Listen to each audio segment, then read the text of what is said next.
এখানে এখানে এখানে শুনেন, বিলুপ্ত কথা, বিলুপ্ত এই যে যখন একটা বাহিনী বিলুপ্ত করা হয়, বিষয়টা হচ্ছে কিভাবে হয় আপনার। এটা হচ্ছে যে এখনকার যে বিদ্যমান পুলিশ বাহিনী আছে, এই বিলুপ্ত এই বাহিনী কি করা হবে, বিলুপ্ত হয়ে গেল। হয়ে গেলে এদের মধ্যে যারা দোষী তারা বাদ যাবে, আর যারা ভালো তাদেরকে নিয়ে তাৎক্ষণিকভাবে একটা নতুন বাহিনী হয়ে যাবে। এটাই হচ্ছে সারা দুনিয়াতে হচ্ছে বড় বাহিনীকে লার্জ স্কেলে চেঞ্জ করার সিস্টেম। এখন আপনারা দেখছেন যে এই যে অন্তর্বর্তী সরকারের সময় পুলিশের কোনো পরিবর্তন হয় নাই। পুলিশের কোনো পরিবর্তন হয়েছে কিনা? কোনো পরিবর্তন হয় নাই।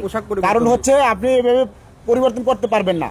এখানে গোটা বাহিনী হচ্ছে ইনভলভ, কিন্তু গোটা বাহিনীর মধ্যে হয়তো 90% হচ্ছে নির্দোষ হবে, কিন্তু আপনার 10%কে যদি বের করতে হয় তাহলে কিন্তু গোটা বাহিনীকে আপনার সংস্কার আওতায় আনতে হবে। এটাই হচ্ছে আন্তর্জাতিকভাবে সংস্কারের হচ্ছে স্ট্যান্ডার্ড নিয়ম। কিন্তু আমাদের এখানে কি হয়েছে হচ্ছে মানে এই ধর্মার করে হচ্ছে চেঞ্জ করছে, পোশাক পরিবর্তন করে দিছে, মানুষ পরিবর্তন হয় নাই। আর যেটা হয়েছে যে এখানে দেখেন পুলিশ বাহিনীর দলীয়করণ হয়েছে।